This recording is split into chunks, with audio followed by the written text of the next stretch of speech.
Alhamdulillahirrahmanirrahim, saya sudah motong rumput walaupun ala kadarnya. Tapi insya Allah saya dan teman-teman itu memang punya keyakinan bahwa lingkungan kita ini harus hijau, harus rapih gitu. Dan ngomong-ngomong, saya malah ingin menyampaikan sesuatu kepada saudaraku gitu, bahwa akhir-akhir ini bangsa kita dikejutkan ya oleh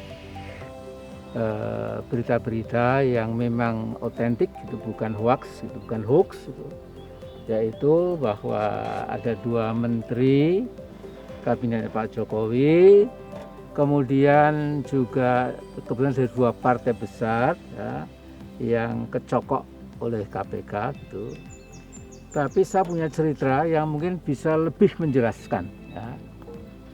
Jadi satu ketika di negara antah berantah itu seorang presiden akan maju lagi, nyapres lagi untuk periode kedua, tetapi mengganti wakil presidennya. Teman presiden ini tanya gitu, apakah Anda nggak khawatir kalau wapres Anda yang periode pertama ini nggak Anda ajak lagi, nanti di luar dia katakanlah membuka ya kelemahan, penyelewengan yang mungkin terjadi di rezim Anda. Lantas Pak Presiden tadi mengatakan tidak mungkin dia berani membuka-buka. Saya punya file sekian penyelewengan dia gitu. Duh, luar biasa ini. Nah, kemudian teman presiden tadi itu silaturahim ke wakil presiden yang nggak dipakai lagi itu. Dia mengatakan, Bung, saya nggak ngadu domba ya, tapi saya kaget karena presiden yang kemarin dengan Anda itu mengatakan Anda punya file penyelewengan sekian. Nah, saya terkejut ketika wapres yang nggak dipakai lagi itu, loh, saya juga punya, dia mungkin lebih banyak lagi gitu. Nah, ini saya kira di negara antah berantah ini itu memang sudah agak sulit saya kira. Korupsi yang highly professional, yang sangat profesional itu yang ada di istana. Dimanapun, di Indonesia, di Filipina, di Thailand kerajaan, tapi juga di negara-negara barat yang maju, negara Amerika Latin, Timur Tengah, semua korupsi yang gede-gede ya, yang gigantic corruption ya, skala raksasa, ya mega scale corruption itu mesti di pusat kekuasaan. Nah, kalau korupsi di gubernuran, korupsi di balai kota, kabupaten itu korupsi amatiran. Ya. Nah, karena itu saya melihat di cokoknya Pak Edi Prabowo ya, dan Pak Yuliar Batubara ini sesungguhnya gunung es. Seperti saya kira sebagian besar rakyat Indonesia itu mesti berpikir ya, bagaimana dengan misalnya jutaan hektar HPH ya, hak pengusahaan hutan yang diberikan kepada orang-orang itu ya, yang nggak punya jasa apapun, itu sampai-sampai di Kalimantan itu ada seorang konglomerat kehutanan ya, itu memiliki HPH sebesar Switzerland, sebesar negara Swiss. Bayangkan sampai sekarang masih ya. And so on and so forth ya. Nah, kemudian juga mungkin kita nggak bisa pernah paham bagaimana mungkin ya negeri ini itu sudah kehilangan kedaulatan gitu.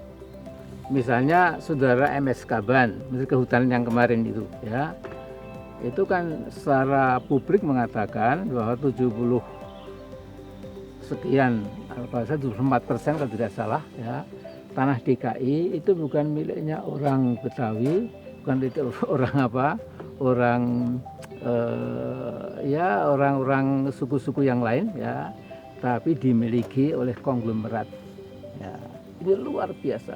Ini saya kira kejahatan kenegaraan luar biasa. Kok bisa-bisanya ya pemerintah mengizinkan si konglomerat tadi itu dan gengnya itu menguasai 74% tanah DKI ya. Nah, jadi saya kira sekarang Pak Firly, Anda mulai punya nama bagus, teruskan itu ya, teruskan itu. Kelihatannya Allah telah membuka ya dengan cara langit ya. Jadi tiap kali kita di kota manapun selalu mendengar itu orang sholawatan di masjid-masjid itu ya, wa asli zalimin bi zalimin ya. Jadi ya Allah, mudah-mudahan Engkau adu orang satu yang zalim dengan orang zalim yang lainnya, kelompok zalimin dengan kelompok zalimin lainnya. Sepertinya itu sekarang saya lihat ada political crack ya, ada bengkah politik ya. Jadi sudah saling serang gitu, saling akan buka-bukaan, dan ini bagus sekali ya. Karena kalau antar elit itu saling cover up, saling menutupi, yang kasihan rakyatnya ya. Rakyat yang menderita ini ya tidak bisa apa-apa karena elit sudah saling menutupi. Tapi ini insya Allah alhamdulillah ya, elitnya itu sudah kelihatan makin bertabrakan. Mudah-mudahan bangsa yang besar ini itu, yang masih punya harapan masa depan yang bagus itu, mudah-mudahan penangkapan dari KPK yang mengejutkan itu diteruskan lagi gitu, dan siapapun itu harus dibongkar itu, baik yang OTT maupun yang dulu-dulu ya. Jadi saya juga kaget loh ya, ada katanya korupsinya Pak Raden Priyono itu kalau nggak salah ya, Direktur BP Migas itu ya, 37 triliun itu, dan sekarang menyangkut ke sana kemari itu. Saya kira ini yang penting ya. Jadi kalau yang recehan dengan OTT silahkan terus saja ya, tapi yang sudah mengakar ya, yang sudah luar biasa apa skalanya itu, jangan khawatir ya, karena rakyat di belakang KPK itu. Kita pernah meragukan Pak Firly, Anda sekarang bagus ya, teruskan Pak Firly ya, insya Allah ya, sesuatu yang bagus, ikhlas, nanti akan ada pertolongan dari langit. Saya kira itu saja komentar saya pagi yang cerah ini ya, agak mendung ya, tetapi buat saya cerah itu. Dan saya suka sekali kalau kandungan sini kadang-kadang memangkas-mangkas apa batang-batang yang kurang bagus dan lainnya. Assalamualaikum warahmatullahi wabarakatuh.